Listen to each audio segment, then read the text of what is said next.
কষ্ট দেও গো আল্লাহ, আমি আরো কষ্ট চাই।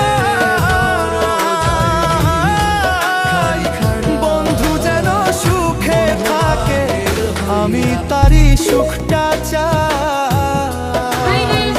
যত কষ্ট